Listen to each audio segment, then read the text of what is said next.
nocturnal, but during cooler, overcast weather, they will come out during the day, especially during the breeding of fish.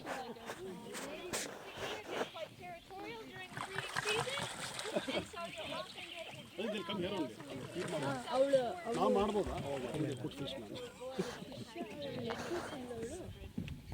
ಮೀನು ಇರ್ಬೋದು. It's fish. It's fish, yeah. It's fish. Throw them?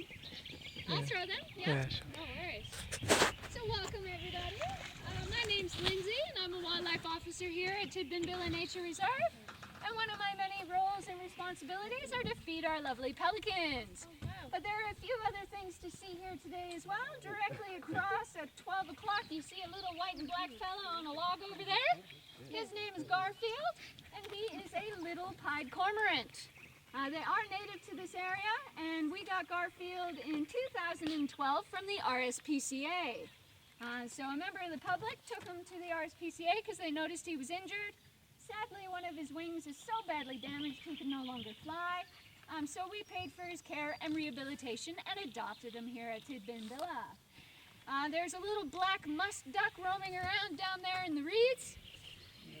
He's got a flap of skin underneath his bill, and he's been making that really high-pitched squeak and slapping his wings against the water. So what he's doing at the moment... Hey, a platypus behind us.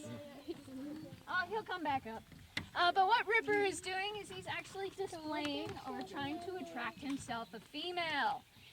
Ripper was born here in 1999, so he's getting on there for a duck. He's 16 years old. But we do expect him to be around till about 20 to 25, so do make sure to check out Rippy. And then of course there is a platypus just behind us. You can see the bubbles as he's moving along in the water.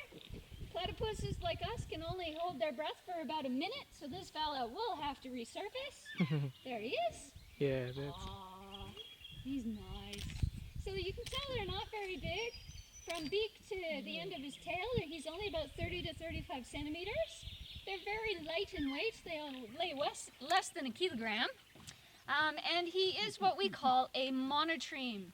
A monotreme is an egg-laying mammal. There are only two known egg-laying mammals in the world, the platypus as well as the echidna.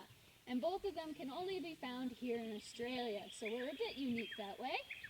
Unlike the other individuals I introduced to you, the platypuses here are wild, so they're free to come and go as they please. Our ponds are fed directly from Tidbinbilla River, so whatever's in the river technically can live in our ponds. So that includes the platypus. The platypus's prey, which is insect larvae, insects, little crustaceans, little minnows. We also have a range of eastern longneck turtles in the water, and there is a natural population of fish as well. So fish is what our main guys here eat. So right in front of me here we have our male, George, and to my right a bit further, that is our female, Mildred. Now you can tell boys from girls based on size. George is a bit bigger than Mildred, and you'll also notice his bill is a different color as well. His bill, he's got a really dark navy blue line running on the underside of his bill there, and he also has a bit of yellow coloration at the end of his bill, and his eyes as well are a lot more yellow than Mildred's. So that's essentially how you tell boys from girls. Boys too also tend to have a longer, more narrow bill. George's bill is almost 1.5 inches longer than Mildred's. But enough about that. How about we feed them some fish? So they're getting, whoa, excitement.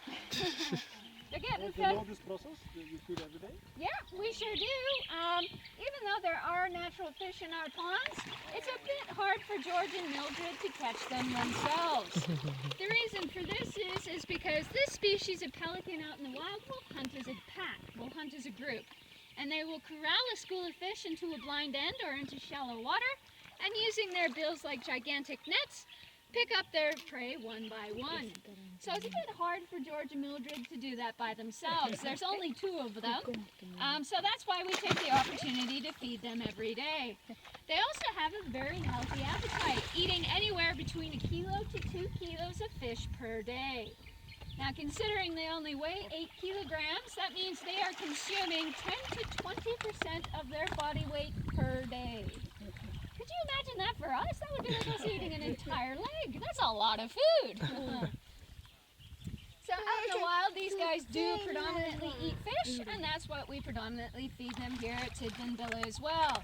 Out in the wild, these guys would typically binge eat, so they would typically just have one large meal a day, and that's why we mimic that here at Tidbinbilla by only feeding them once a day. Isn't that right, guys?